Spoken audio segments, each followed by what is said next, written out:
So today we're gonna make spicy sauerkraut. More carrots. Don't tear it.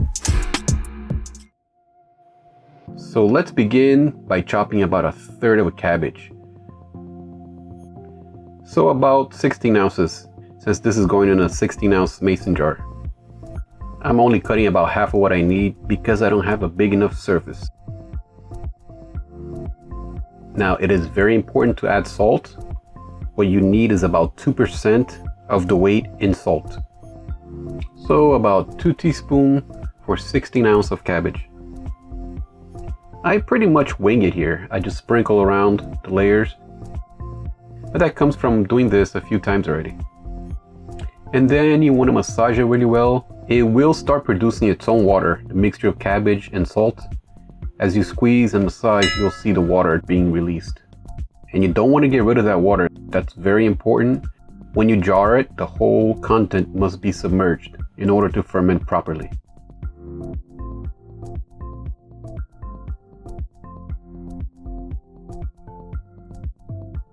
Now let's make it spicy. Let's add some ginger.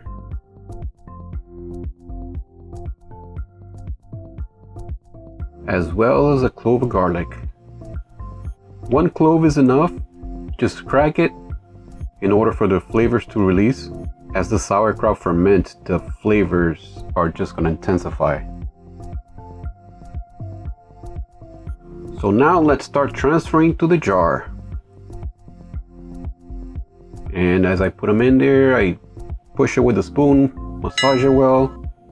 You want more water to be released. Let's add some cayenne pepper. And some paprika.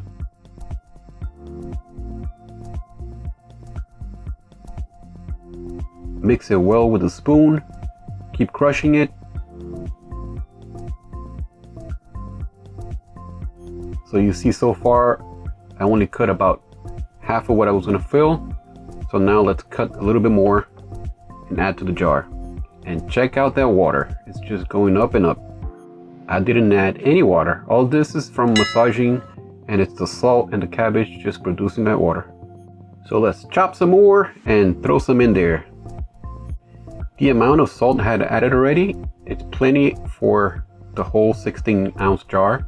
So I don't need to add any more salt. Now I just gotta keep massaging a little bit more to compensate for the portion I didn't massage.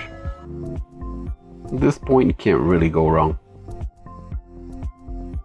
I always like to taste it. That's good stuff right there.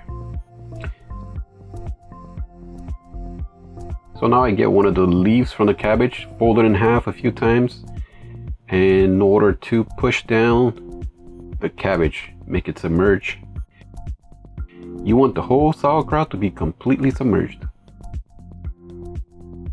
I'm using a self-burping jar lid, but you can use any jar as long as it seals tight. You just gotta remember to burp it after a day or two, and often after that. It will definitely get really gassy in there. And don't worry about the flatulent smells that your sauerkraut will produce. That usually happens in about a day or two, and then it goes down after that. You wanna keep it in room temperature between 65 and 72 degrees Fahrenheit.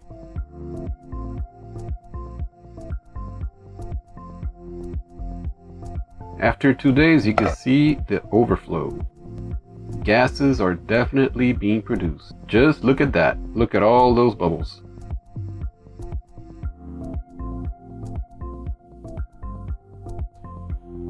Let's put it back in and check back in a few days. By the way, you want to keep it away from light. I keep it in a pot, and since the lid is glass, cover it with a black cloth.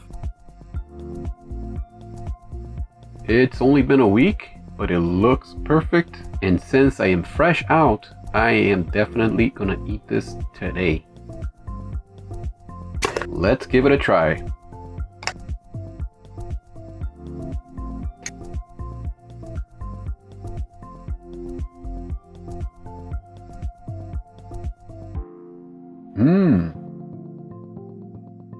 That is really good.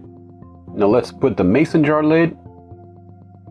The thing with these lids is, if you see here, it gets a bit rusty after a few uses.